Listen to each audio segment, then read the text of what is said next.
Nous vivons une révolution industrielle qui, comme toute révolution industrielle, elle détruit de l'existant, elle crée d'autres richesses, elle bouscule tous les modèles, mais elle crée aussi des bulles et des illusions.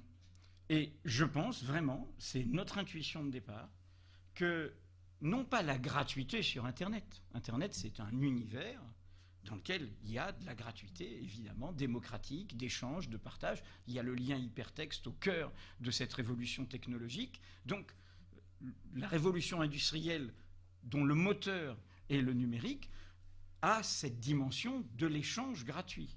Notre conviction de départ, c'est que cette idée que l'on pouvait durablement construire une information enrichie, une information indépendante, une information faisant l'événement, une information qualifiante, une information créant sa valeur dans un modèle durablement tout gratuit, tout publicitaire, je pense qu'on l'enseignera dans les écoles de journalisme et dans les écoles d'économie comme un exemple de bulle spéculative qui a créé par moments des petites réussites, mais d'une bulle, c'est-à-dire de quelque chose qui, sous nos yeux, est en train d'exploser aujourd'hui.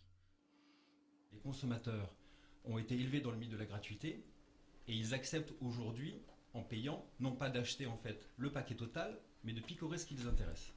Ce qui veut dire, si on fait le lien avec les médias d'information, qu'il doit probablement y avoir une nécessité à proposer aux internautes soit une formule d'abonnement avec accès illimité, soit la possibilité pour eux d'acheter article par article. Acheter article par article, ça pose effectivement des questions de paiement. Et là, on est même au-delà des problématiques de carte bleue, parce que si vous prenez la valeur, encore une fois, d'un article en prenant un journal à 1,50 € divisé par son article, la valeur moyenne, c'est une valeur qui n'a aucun sens, mais la valeur moyenne en fait, sur laquelle on va tomber, c'est 1 ou 2 cents. Ce qui veut dire que probablement, il faut pouvoir proposer aux internautes de payer un article quelques cents, probablement pas 1 cent, mais peut-être 5 cents. Et là, on n'est pas dans du micro-paiement, on est dans du nano-paiement.